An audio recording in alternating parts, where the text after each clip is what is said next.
Episode 115। और क्या हाल चाल, सब बढ़िया। तो बिना किसी देरी के शुरू करते हैं। उम्मीद है कि वीडियो को मस्त तरीके से एंजॉय कर रहे होंगे। तो जैसे कि आपने पिछले एपिसोड में देखा था कि हमारे जान को और ईफे को बचाने के लिए थंडर सेक्टर का वहाँ पर लीडर आ जाता है और हमारे जान को फिलहाल के लिए बचा लेता है। लेकिन जो सामने यूहान था ना, वो हार नहीं मानता और थंडर सेक्टर के लीडर से लड़ने लगता है। लगे तेरी लगे तेरी लगे तेरी। और तो और यहाँ पर यूहान ने एक बहुत बड़ी कढ़ाई भी बना ली थी और उस कढ़ाई के अंदर छुप गया था। और अब आगे और हाँ, कढ़ाई नहीं बनी थी, ये एक भवर था। बोला जाए तो यहाँ पर बोर्टेक्स लिखा था, मैंने बोर्टेक्स को कढ़ाई समझ लिया था। कढ़ाई नहीं थी, ये भवर था। गोल गोल घूमने लगता है भवर। और यूहान था ना, वो इस भवर के बीच में जाकर छुप जाता है। अब इतने में हमारे जान को बताया जाता है, जो कि यूहान को इस भवर के बीच में छुपा हुआ देखकर महसूस करने लगता है अपनी सोल पावर से कि मानो जो यूहान है ना, इस भवर के बीच में छुपकर कोई पावरफुल अटैक बना रहा हो। हालांकि जो थंडर वैली का मास्टर था ना, लीडर था ना, उसने हमारी जान को यहाँ से थोड़ा दूर हटा दिया था। लेकिन फिर भी हमारे जान अपनी सोल पावर से महसूस कर पा रहा था कि जो यूहान है ना, वो कोई पावरफुल अटैक बना रहा है। इतने में की फिर चलती है तो उसके पास लीडिंग सेप्टर, बोला जाए तो कोई तलवार थी, जो कुछ समय पहले एक बुढ़ा जिसका नाम थंडर ली था ना, उसने दी थी। की फिर चलती है तो ये तलवार को अपने फादर को दे देती है। अब जैसे यहाँ पर थंडर सेक्टर का लीडर लीडिंग सेप्टर, बोला जाए तो तलवार, पता नहीं ये तलवार है या फिर क्या है, लेकिन इसका नाम लीडिंग सेप्टर है। लीडिंग सेप्टर को हाथ में पकड़ते हैं ना, तो जो लीडिंग सेप्टर है ना, वो अपने आप चमकने लगता है और इसमें थंडर पावर एकत्रित होने लगती है। अब इतने में हमारे जान को बताया जाता है, जो कि यहाँ पर थंडर वैली के लीडर को लड़ता हुआ देख रहा होता है। हमारे जान समझ जाता है कि जो थंडर वैली के लीडर है ना, वो शायद यहाँ पर अपनी पूरी पावर का उपयोग कर ही नहीं रहे हैं, वो जानबूझकर इस फाइट को लंबा कर रहे हैं। अब इतने में हमें जो यूहान है ना, उसे बताया जाता है, जो कि एक भवर में छुपा हुआ था, मतलब कि तूफान सा बवंडर सा चल रहा था और उसके बीच में छुपा हुआ था। अब इतने में इस भवर से थोड़ी सी एनर्जी निकलती है और दो बड़ी बड़ी आंखों में बदल जाती है। इनमें से एक आंख तो होती है हरे कलर की और दूसरी आंख होती है ग्रे कलर की। अब जैसे ये दोनों आंखें सामने आती है ना, तो हमें थंडर वैली के लीडर को बताया जाता है, उनके हाथ में लीडिंग सेप्टर था ना, उससे वो एक स्लैश अटैक करते हैं। अब जैसे यहाँ पर लीडिंग सेप्टर से थंडर वैली का लीडर अटैक करता है ना, तो सीधा जो कुछ समय पहले ही यहाँ पर यूहान ने दो आंख बनाई थी ना, वो पलक झपकती डिस्ट्रॉय हो जाती हैं। अब जब यूहान यहाँ पर ये देखता है तो उसकी दोनों आंखें पलक झपकती डिस्ट्रॉय हो गई हैं, तो यहाँ पर ये समझ जाता है कि वो थंडर वैली के लीडर से किसी भी कीमत पर नहीं जीत सकता। इसलिए यहाँ पर अब यूहान चलता है, तो वो तुरंत जो बोर्टेक्स बना था ना, बोला जाए तो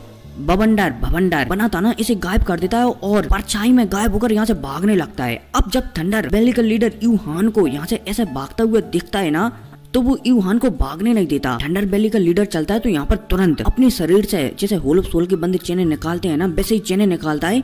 लेकिन होल ऑफ सोल के बंदों की चेनें काले कलर की होती हैं, लेकिन ये होती हैं लाइट रंग से बनी हुई, बोला जाए तो थंडर पावर से बनी हुई। ये थंडर वाली चेनें चलती हैं तो जो यूहान यहाँ से भाग रहा था ना, उसे चारों तरफ से लपेट लेती हैं और उसे इन्हीं चेनों में कैद कर लेती हैं। अब जैसे ही थंडर वैली का लीडर यूहान को कैद कर लेता है ना, तो यहाँ पर वो एक गहरी सांस लेता है और हमारी जान की ओर आगे बढ़ने लगता है। लेकिन इतने में थंडर वैली के लीडर को कुछ अनुभव होता है और वो एक दिशा में देखने लगता है, बोला जाए तो पूरब की दिशा में देखने लगता है। अब इतने में सीन शिफ्ट होता है और फिर हमें एक और नई जगह का सीन बताया जाता है और यहाँ पर पहले से युद्ध चल रहा था। यूहान ने जितने भी बंदों को अपने बस में किया था ना, वो सारे के सारे बंदे जो बस में स्टूडेंट नहीं थे ना, उनसे लड़ रहे थे। लेकिन जैसे ही यूहान को थंडर वैली के लीडर ने कैद किया था ना, तो ये सारे के सारे बंदे आजाद हो जाते हैं और लड़ना बंद कर देते हैं, जिस वजह से यहाँ पर योंकी, जूमे, गूमे नहीं, मूंगे, स्पाइडर, ली, फैनी, यू सभी के सभी लोग राहत की सांस लेते हैं कि शायद जो यूहान है ना, उसे शायद जान ने हरा दिया, तभी ये सभी के सभी लोग यहाँ पर आजाद हो गए। अब इतने में हमें हुआ बे को बताया जाता है, जो कि यूहान के पूरी तरह से कंट्रोल में आ गया था। अब जैसे यूहान कैद होता है ना, तो हुआ बे चलता है, तो वो भी यूहान की कैद से, बोले जाए तो जो भी काला जादू टोना वगैरह किया था ना, उससे बाहर आ जाता है। हुआ बे चलता है तो पूछने लगता है कि मैं कहाँ पर हूँ। इतने में यू की चलती है तो हुआ बे के पास आती है और उसे समझाने लगती है कि सब कुछ ठीक है, तुम्हें किसी ने अपने बस में कर लिया था और अगर जान नहीं होता ना, तो आज शायद तुम मेरे हाथों से मारे जाते। हुआ भी चलता है तो योंकी की बात सुनकर मुस्कुराने लगता है, क्योंकि हुआ भी जानता है कि योंकी उसे इतनी आसानी से नहीं मार सकती थी, लेकिन वो मार तो सकती थी। इसलिए हुआ भी चलता है तो मुस्कुराने लगता है। लेकिन अब हुआ भी चलता है तो कहने लगता है कि अब हमें शायद यहाँ से निकलना होगा, क्योंकि पता नहीं यहाँ पर कितनी बड़ी मुसीबत आने वाली है। अब भाई साहब, जैसे यहाँ पर योंकी और सभी के सभी लोग हुआ बे की बात सुनते हैं ना, तो इनके पास एक थंडर टोकन था। सभी के सभी लोग चलते हैं तो थंडर टोकन को तोड़ने लगते हैं। अब जैसे ये थंडर टोकन टूटता है ना, तो यहाँ पर कुछ भी नहीं होता, क्योंकि इस थंडर टोकन के टूटने से इन्हें जो स्वर्णीय मकबरा है ना, इससे बाहर निकल जाना चाहिए था। मतलब कि ये स्वर्णीय मकबरा नहीं है, ये और कुछ है, वो नाम के लिए मैं कह देता हूँ, ठीक है। इसे यहाँ से बाहर निकल जाना चाहिए था, लेकिन ये यहाँ से नहीं निकले। योंकी समझ जाती है कि शायद ये थंडर एरिया है ना, ये शायद किसी ने सील कर दिया है, इसलिए यहाँ पर इन टोकनों का कोई भी नहीं होगा। जब तक वो सील नहीं हटेगी, जब तक हम यहाँ से बाहर भी नहीं निकल पाएंगे। अब जैसे योंकी ये कहती है ना,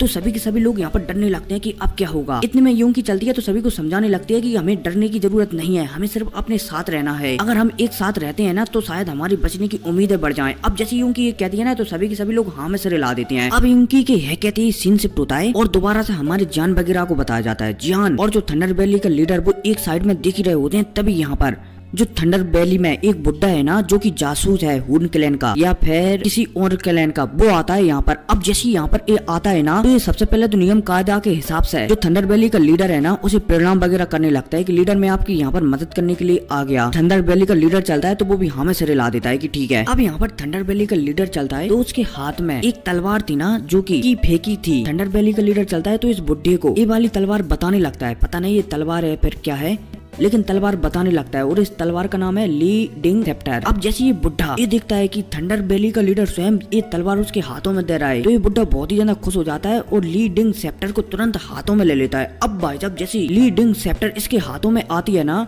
तो ये बुढ़ा पहले तो जोर जोर से हंसता है और फिर हंसने के बाद अपने शरीर से रेड कलर की शक्तियां निकालने लगता है। अब जैसे यहाँ पर थंडर वैली का लीडर सामने वाले बुड्ढे के शरीर से शक्तियां निकलते हुए देखता है ना तो वो हैरान हो जाता है और यहाँ पर कहने लगता है कि तुम कौन हो, क्या तुम मेरे थंडर वैली के एल्डर नहीं हो। अब भाई साहब जैसे ये सामने वाला बुड्ढा जो कि अपने शरीर से रेड कलर की शक्तियां निकाल रहा था ना, जब वो थंडर वैली के लीडर की बात सुनता है ना तो वो एक बार और हंसता है और फिर हंसने के बाद यहाँ पर कहने लगता है कि नहीं, मैं पिछले 22 सालों से थंडर वैली में छुपा हुआ हूँ, इसलिए ताकि मैं एक दिन थंडर वैली का नाम और निशान मिटा सकूँ। अब जैसे ही यहाँ पर थंडर वैली का लीडर सुनता है ना तो वो समझ जाता है कि उसे जो शक है ना वो एकदम सही हो रहा था। शायद उसका जो भाई है ना जो सामने बुड्ढा है ना उसने उसे मार दिया है और मेरे भाई की बॉडी पर ही सामने वाले बुड्ढे ने कंट्रोल कर लिया है और वो पिछले 22 सालों से मेरे साथ ही रह रहा है मेरा भाई बनकर। अब जैसे ही यहाँ पर थंडर वैली के मास्टर बोला जाए तो लीडर को पता चल जाता है ना तो जो सामने बुड्ढा था ना हुन क्लैन का, हमें इसी बुड्ढे को बताया जाता है। ये बुड्ढा चलता है तो सबसे पहले अपनी शरीर से रेड कलर की बदबूदार शक्तियां निकालता है। अब इसके बाद ये बुड्ढा चलता है तो एक पाम अटैक बनाता है और हमारे जान और कीपे की ओर सीधा शूट कर देता है। और तो और ये पाम बहुत ही ज्यादा पावरफुल था। ये पाम चलता है तो सीधा हमारे जान और कीपे की ओर आगे बढ़ने लगता है। अब जब हमारे जान पाम को आता हुआ दिखता है ना तो हमारे जान थोड़ा सा डर जाता है और थोड़ा पीछे हट जाता है कीपे के साथ। इतने में जो थंडर वैली का लीडर था ना वो चलता है तो जो पाम जान और कीपे की ओर आगे जा रहा था ना उसे बीच में ही डिस्ट्रॉय कर देता है। अब जब ये सामने वाला बुड्ढा जो कि थंडर वैली में ही बहुत सालों से जासूस बनकर रह रहा है, सोल क्लैन का बुड्ढा, ये चलता है तो कुछ काली चैनें निकालता है और जो थंडर वैली का लीडर है ना उन्हें इन काली चैनों से बांध डालता है। अब जैसे ही थंडर वैली का लीडर ये दिखता है कि सामने वाले बुड्ढे ने उन्हें चैनों से बांध दिया है तो थंडर वैली का लीडर चलता है तो जान से इशारों में कहता है कि कीपे को लेकर यहाँ से निकल जाओ। हमारे जान भी थंडर सेक्ट के लीडर की बात समझ जाता है और कीपे को लेकर यहाँ से जाने लगता है। अब भाई साहब कीपे चलती है तो वो हमारे जान के साथ नहीं जाती, वो मना कर देती है कि मैं मेरे डैड को छोड़कर यहाँ से किसी भी कीमत पर नहीं जाऊंगी। इसलिए हमारे जान चलता है तो कीपे पर ही अटैक कर देता है जिस वजह से कीपे एक समय के लिए बेहोश हो जाती है। हमारे जान चलता है तो इसकी मौके का फायदा उठाता है और कीपे को यहाँ से थोड़ी दूरी पर ले जाता है। इतने में कीपे दोबारा से होश में आ जाती है और वो जब ये देखती है कि जान उसे यहाँ से लेकर भाग रहा है तो वो थोड़ी जान पर गुस्सा हो जाती है। लेकिन फिर जान चलता है तो कीपे को समझा देता है कि मेरी बात मानो,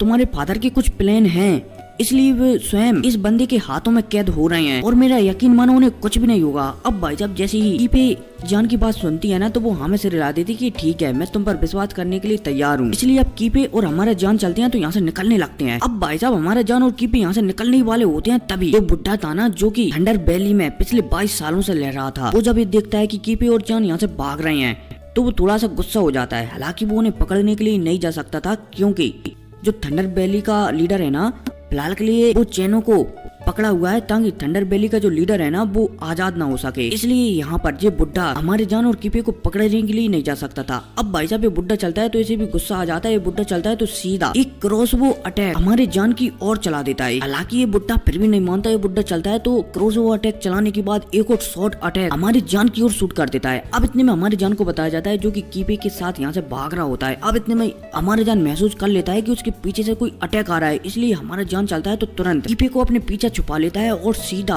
जो उस बुड्ढे ने 2 अटैक हमारे जान के बोला जाए तो हमारे जान की साइड बजाए थे ना, हमारे जान दोनों अटैकों को एकदम सामने आ जाता है। अब जैसे हमारे जान दोनों अटैकों के सामने आता है ना क्रॉसबो अटैक और शॉट के सामने, तो जान चलता है तो तुरंत गोल्डन ड्रैगन ने हमारे जान को जो टेक्निक दी है ना जिसका अभी तक हमारा जान फर्स्ट और सेकंड लेवल ही सीख पाया है। हमारा जान चलता है तो तुरंत फर्स्ट लेवल को एक्टिवेट कर देता है, जिस वजह से हमारे जान का शरीर किसी ड्रैगन जैसा हो जाता है। मतलब कि ड्रैगन में नहीं बदलता, सिर्फ जान के शरीर में ड्रैगन जैसी मजबूती आ जाती है और एक गोल्डन लाइट निकलने लगती है। अब जैसे हमारे जान का शरीर ड्रैगन जैसा होता है ना, तो जान चलता है तो अपनी होली फ्लेम को भी एक्टिवेट कर देता है। अब इतने में ये क्रॉस अटैक और शॉर्ट वाला अटैक चलता है तो सीधा हमारी जान की छाती से टकराने लगते हैं। इतने में हमारी जान के शरीर से एक गोल्डन कलर की लाइट निकलती है और जो क्रॉस अटैक और तलवार वाला अटैक था ना, उसे डिजोल्व करने लगती है। इतने में ये क्रॉस अटैक और तलवार वाला अटैक चलता है तो हमारी जान की छाती में एक बड़ा होल कर देता है। इतने में हमें के फीको बताया जाता है, जो कि जान को दोनों अटैकों से अकेले जूझती हुई देखकर थोड़ी सी हैरान हो जाती है और परेशान भी हो जाती है कि क्या जान इन दोनों अटैकों से बच पाएगा या फिर नहीं, क्योंकि केपी को लग गया था कि अब शायद जान का बचना बहुत ही ज्यादा मुश्किल है, क्योंकि जान की छाती में एक गड्ढा हो गया था। अब इतने में हमारे जान को बताया जाता है जान दोनों अटैकों से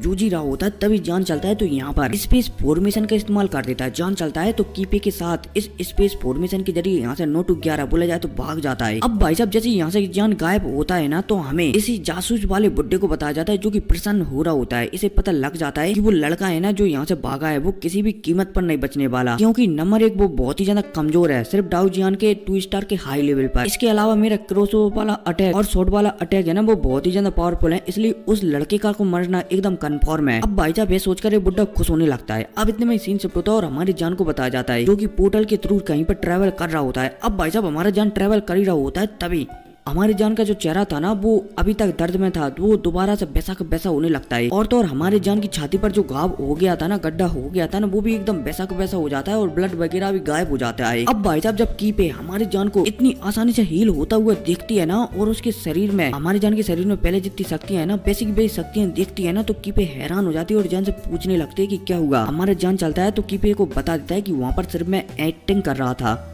मेरे पास एक टेक्निक है जिसकी सहायता से मैं मेरे शरीर को बहुत ही ज्यादा कठोर कर सकता हूँ, और उस समय मेरा बोला जाए तो मेरे शरीर को कोई भी चोट नहीं पहुंचा सकता, इसलिए मैं उन दोनों अटैकों से बच गया था। मैं सिर्फ वहाँ पर नाटक कर रहा था ताकि उस सामने वाले बुड्ढे को लगे कि मैं बहुत ही ज्यादा जख्मी हो गया हूँ। अब जैसे यहाँ पर कीपे जान की बात सुनती है ना, तो वो भी थोड़ी हैरान हो जाती है कि जान वहाँ पर सिर्फ एक नाटक कर रहा था। अब जान चलता है तो कीपे को समझाने लगता है कि तुम्हें टेंशन लेने की कोई भी जरूरत नहीं है, तुम्हारे फादर शायद कोई बड़ा प्लान बना रहे हैं ताकि वो एकदम सभी को ठिकाने लगा सके। अब जैसे कीपे यहाँ पर जान की बात सुनती है ना, तो वो राहत की सांस लेने लगती है। अब जान चलता है तो पोर्टल के थ्रू एक जगह पर पहुंच जाता है। अब जैसे यहाँ पर हमारा जान पहुंचता है ना, तो वो कुछ महसूस करता है और एक साइड में तेजी से कीपे को लेकर आगे बढ़ने लगता है। अब हमारा जान थोड़ी देर तक ही बढ़ता है, तभी हमारे जान को सामने जो स्टूडेंट वगैरह थे ना, जैसे कि बाइलान, हुआबे, स्पाइडरली, फैन यूंकी, जूमे, वो मतलब कि स्टूडेंट वगैरह थे ना, हमारे जान यहाँ पर पहुंच जाता है। अब जैसे हमारे जान यहाँ पर पहुंचता है ना, तो हुआबे हमारे जान को देखकर बहुत ही ज्यादा खुश हो जाता है और जान से पूछने लगता है कि आखिर ये चल क्या रहा है। जान चलता है तो हुआबे को बताने लगता है कि जो एबल रेस है ना, उसने जो डोंग गोस्ट सिटी है ना, उस पर हमला कर दिया है, इसलिए सभी के सभी लोग उनसे लड़ रहे हैं। और तो और यहाँ पर जो स्वर्णीय मकबरा है ना, इस पर भी उन्होंने सील चढ़ा दिया ताकि कोई भी इससे बाहर नहीं निकल सके, इसलिए अब हमें एवेलरी से फाइट करनी है। और तो और हम बिना फाइट करे यहाँ से निकल भी नहीं सकते। और तो और अगर हम यहाँ से निकल भी गए ना, तो जो बाहर डोंग गोस्ट सिटी है ना, वहाँ पर भी लड़ाइयाँ चल रही है, इसलिए हमें यहीं पर लड़ना पड़ेगा। अब जैसे हमारे जान एक कहता है ना, तो यहाँ पर सभी के सभी लोग हमें सिर हिला देते हैं। जान चलता है तो पहले कह देता है कि सभी लोग पहले अपनी पावर को पूरी तरह से रिकवर कर लो, इसके बाद हमें जो भी हून क्लैन का या फिर गोस्ट क्लैन का या फिर एवेल रेस का बंदा मिलेगा ना, हम उसे खत्म कर देंगे। अब जैसे हमारे जान कहता है ना, तो सभी लोग यहाँ पर ट्रेनिंग करने लगते हैं। हमारे जान चलता है तो वो भी यहाँ पर पार्टी मारकर बैठ जाता है और मस्त तरीके से एकदम ट्रेनिंग करने लगता है। अब इसी के साथ सीन शिफ्ट होता है और पर जो स्वर्णीय मकबरा है ना, उसके बाहर का सीन बताया जाता है। बोला जाए तो डोंग गोस्ट सिटी का सीन बताया जाता है। अब यहाँ से डोंग गोस्ट सिटी से थोड़ी दूरी का सीन बताया जाता है, जहाँ पर बहुत सारे लोग जो की एवेल रेस के हैं वो यहाँ पर आ चुके हैं। अब जैसे ये डोंग गोस्ट सिटी की सीमा पर आते हैं ना, तो जो डोंग गोस्ट सिटी है ना, उस पर एक थंडर फॉर्मेशन चढ़ा हुआ था। अब जैसे ये एवेल रेस के बंदे या फिर सोल क्लैन के बंदे इस थंडर फॉर्मेशन को चढ़ा हुआ देखते हैं ना, तो ये इसे तोड़ने लगते हैं, लेकिन ये जितना भी ट्राई करें इस थंडर फॉर्मेशन को नहीं तोड़ पा रहे थे।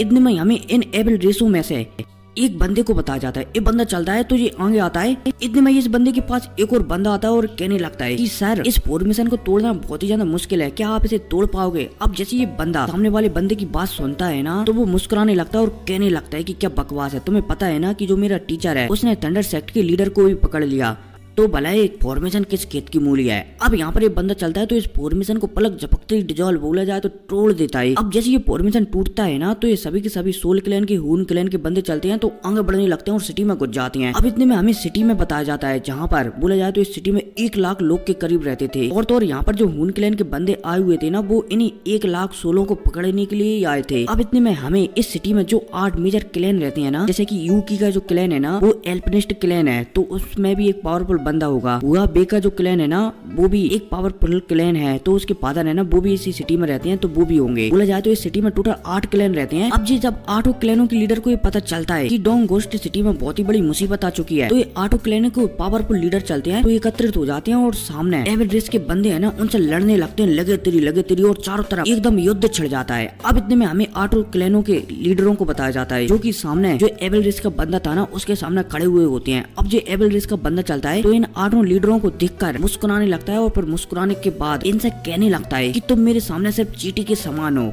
तुम्हारे लिए अच्छा होगा कि मेरी नजरों से दूर हो जाओ वरना मैं किसी को भी जिंदा नहीं छोड़ूंगा। अब जैसे ये एविल रेस का बंदा कहता है ना तो जो 8 के 8 लीडर चलते हैं तो जो एविल रेस का बंदा है ना उस पर हमला करने लगते हैं, लगे तेरी। लेकिन ये एविल रेस के बंदे पर जितना भी हमला करें ये 8 लीडर उसका कुछ भी नहीं बिगाड़ पा रहे होते हैं। इतने में इनमें से एक बंदा चलता है तो वो आगे बढ़ता है और यहाँ पर एक थंडर स्क्रॉल का उपयोग कर देता है जिस वजह से ये 8 की पावर है ना इसी एक बंदे में आ जाती है। अब ये एक बंदा चलता है तो सामने जो एविल रेस का बंदा था ना उससे लड़ने लगता है, लगे तेरी। अब भाई साहब इसे लगे की तेरी के साथ सीन से होता है और दोबारा से हमें स्वर्णीय मकबरे के अंदर का सीन बताया जाता है जहाँ पर हमारे जान वगैरह यहाँ पर ट्रेनिंग कर रहे होते हैं और कुछ समय बीत जाता है। जान चलते हैं तो फाइनली खड़ा हो जाता है और आस पास देखने लगता है कि बहुत से लोग अपनी पूरे स्ट्रेंज में बोले जाए तो फुल शक्तियों को रिकवर कर चुके हैं और अब वो लड़ने के लिए एकदम तैयार है। हमारे जान चलता है तो वो भी एकदम लड़ने के लिए तैयार हो जाता है। अब भाई साहब हमारे जान यहाँ पर तैयार होता है तभी जो आसमान है ना उनमें से 2 पोर्टल ओपन होते हैं और 2 बड़े हैंड निकलते हैं। एक हैंड चलता है तो हमारी जान को पकड़ कर ले जाता है एक अलग पोर्टल में और दूसरा हैंड चलता है तो जो कीपे है ना उसे पकड़ कर ले जाता है एक अलग पोर्टल में और पलक झपकती ये पोर्टल भी बंद हो जाते हैं। अब यहाँ पर आसपास के स्टूडेंट जैसे कि हुआबे, स्पाइडरली, फेनयू या फिर यूंकी वो सभी के सभी हैरान हो जाते हैं कि आखिर जान और यूंकी के साथ ऐसा हुआ क्या और कीपे के साथ ऐसा हुआ क्या और वो अचानक गायब कहाँ पर हो गए। अब इतने में सीन शिफ्ट होता है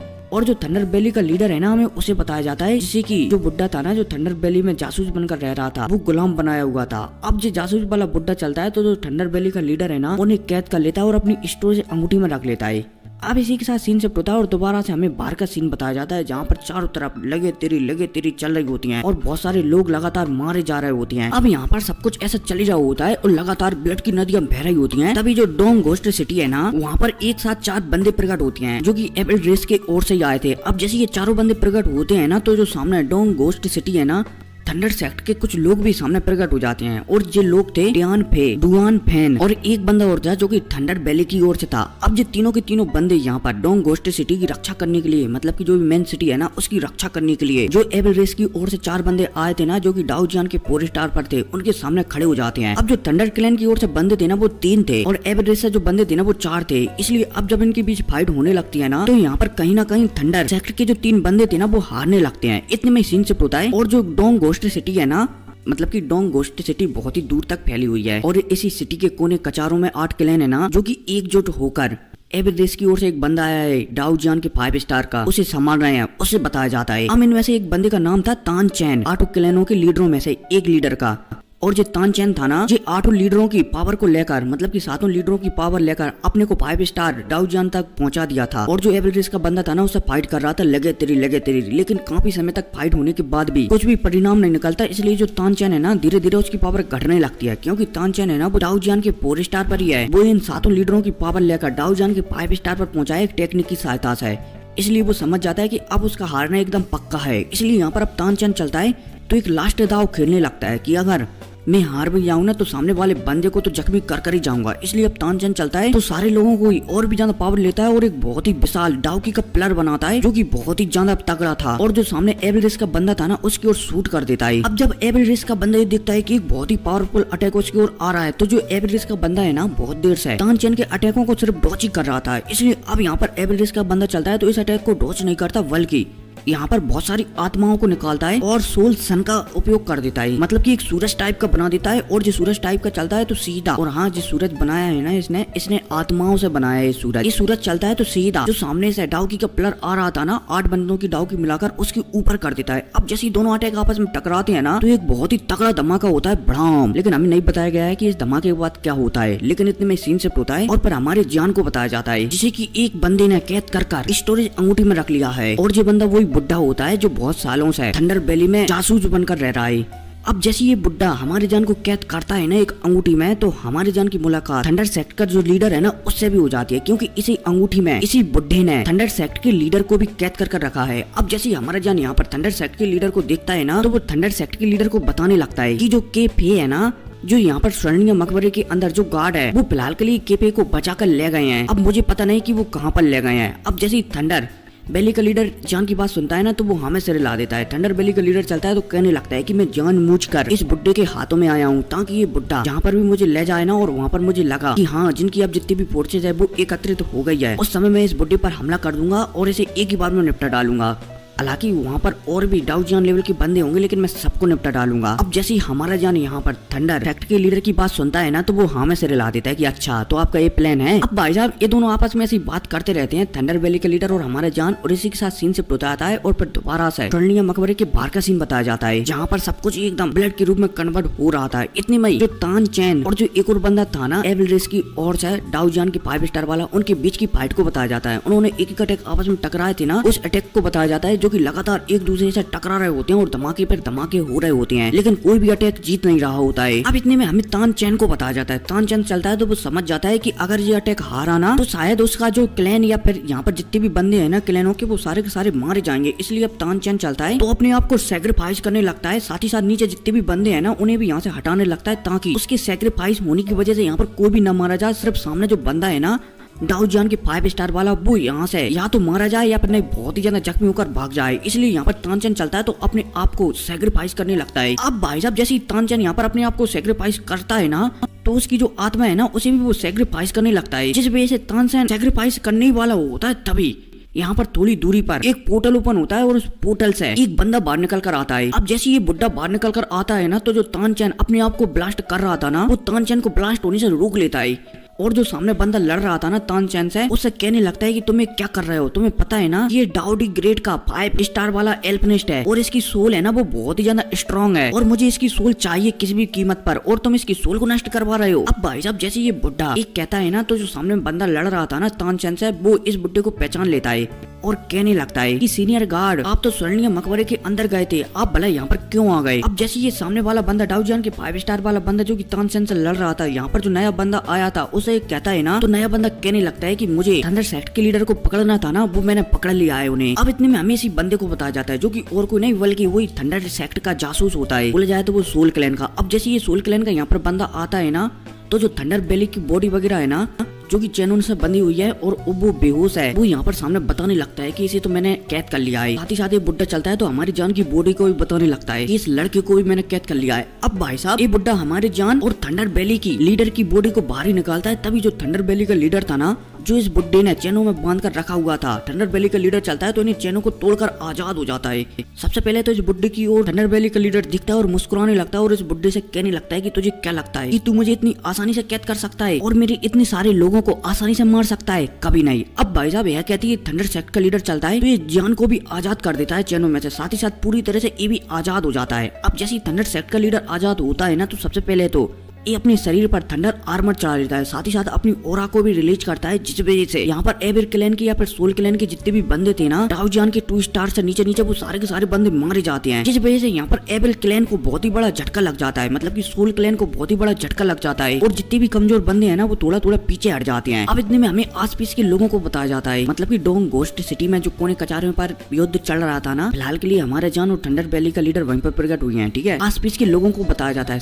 खासकर जो 8 क्लैन है ना उन्हें बताया जाता है, जिनके लीडर थंडर वैली के लीडर को एकदम सही सलामत देखकर बहुत ही ज्यादा खुश हो जाते हैं और समझने लगते हैं कि अब शायद हमें कुछ भी नहीं होगा। पर न एक समय पहले जब उन्होंने बोला जाए तो थंडर वैली के लीडर को मरा हुआ देखा था ना, तो वो हैरान हो गए थे कि शायद अब उनका मरना एकदम पक्का है। लेकिन जब वो ये देखते हैं कि थंडर वैली का लीडर एकदम सही सलामत है, तो ये दोनों बहुत ही मतलब कि यहाँ पर सभी के सभी लोग घोस्ट सिटी के स्टूडेंट वगैरह सभी के सभी बहुत ही ज्यादा खुश हो जाते हैं। अब इतने में हमें सोल गार्ड को बताया जाता है। बोला जाए तो सोल गार्ड उसी बंदे का नाम है, उसी बुड्ढे का नाम है जिसने कुछ समय पहले थंडर वैली के लीडर को कैद किया था। अब इतने में हमें सोल गार्ड को बताया जाता है। साथ ही साथ एक और बंदा जो कि सोल क्लैन या फिर एविल रेस की ओर से ही था ना, उसे भी बताया जाता है, जो कि डाउजियन के 5 स्टार का बंदा था। अब जो बंदा चलता है तो सोल गार्ड से कहने लगता है कि एल्डर हम ऐसा करते हैं, हम हाथ मिला लेते हैं और जो थंडर वैली का लीडर है ना उसे यहीं निपटा डालते हैं। अब जैसे यहाँ पर ये बंदा सोल गार्ड से कहता है ना, तो सोल गार्ड भी हमें से रिला देता है। अब भाई साहब इनके बीच थोड़ी बहुत और बहस होती है और फिर इनके बीच लगे तेरी होने लगती है। यहाँ पर थंडर वैली का लीडर चलता है तो वो सीधा कीपे को जो अस्त्र मिला था ना थंडर रिलीज है, कीपे ने वो अस्त्र अपने पिता को दे दिया था थंडर वैली के लीडर को, और उस अस्त्र का नाम लीडिंग सेप्टर था। थंडर वैली का लीडर चलता है तो उसी अस्त्र को निकाल लेता है। अब आज लीडिंग सेप्टर पता नहीं भाला है या फिर तलवार, लेकिन खैर जो भी हो हम इसे तलवार मान लेते हैं, ठीक है। लीडिंग सेप्टर चलता है, थंडर वैली का लीडर चलता है तो लीडिंग सेप्टर में अपनी पावर बल भरने लगता है,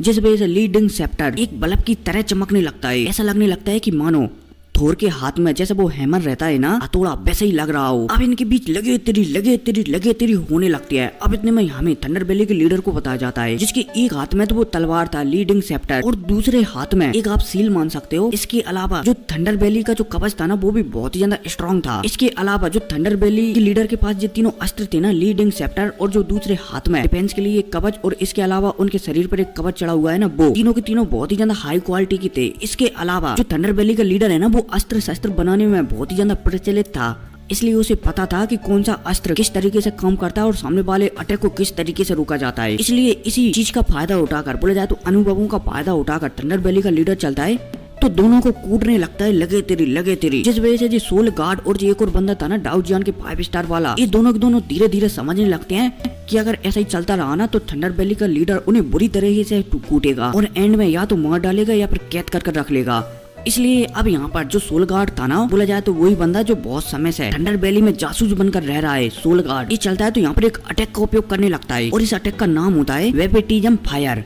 बोला जाए तो एक लाल कलर की फ्लेम इसके हाथों में जलने लगती है, जिसे हम गुलाब फ्लेम कहते हैं। मेरे ख्याल से ये लव फ्लेम ही होगी, जिससे जो मोयान है ना उसे जिंदा किया जाएगा, वही फायर होगी मेरे ख्याल से। जे सोल गार्ड चलता है तो यहाँ पर एक फायर का इस्तेमाल करने लगता है जो कि रेड कलर की होती है। और हाँ, ये एक होली फ्लेम है, लेकिन ये इस बुड्ढे के पास ये होली फ्लेम नहीं है, बल्कि उसका एक अंश मान सकते हो, एक टुकड़ा, ठीक है। आगे बढ़ते हैं। अब जैसे ही थंडर वैली का लीडर सोल गार्ड को फायर का इस्तेमाल करता हुआ देखता है ना, तो थंडर वैली का लीडर चलता है तो पहले तो अपने शरीर से शक्तियां निकालता है और चारों तरफ एक दर्पण टाइप का कुछ बना देता है, बोला जाए तो कवच बना देता है, जिस वजह से उनकी एनर्जी बाहर न निकल पाए और जो आस पास में सिटी में लोग रहते हैं ना उन्हें ज्यादा चोट ना पहुंच पाए। अब यहाँ पर वो बुड्ढा चलता है, सोल गार्ड चलता है तो इसी होली फ्लेम का उपयोग कर देता है रेड कलर की, और जो एक और बंदा था ना डाउजियन के 5 स्टार वाला हून क्लैन की ओर से, वो चलता है तो इसके पास भी एक बहुत ही ज्यादा पावरफुल टेक्निक थी, ब्लड हैंड टेक्निक। तो ये बंदा चलता है तो ये ब्लड हैंड टेक्निक का उपयोग एक साथ उस फ्लेम के साथ थंडर वैली के लीडर पर कर देता है। अब जैसे ही थंडर वैली का लीडर एक साथ 2 अटैकों को अपनी ओर आता हुआ देखता है ना, तो थंडर वैली का लीडर चलता है तो उसके हाथ में जो लीडिंग सेप्टर था ना उसे टाइटली पकड़ता है और उसमें अपनी थंडर पावर डाल देता है। और तो और इस बार जो थंडर वैली के लीडर के शरीर से पावर निकली थी ना,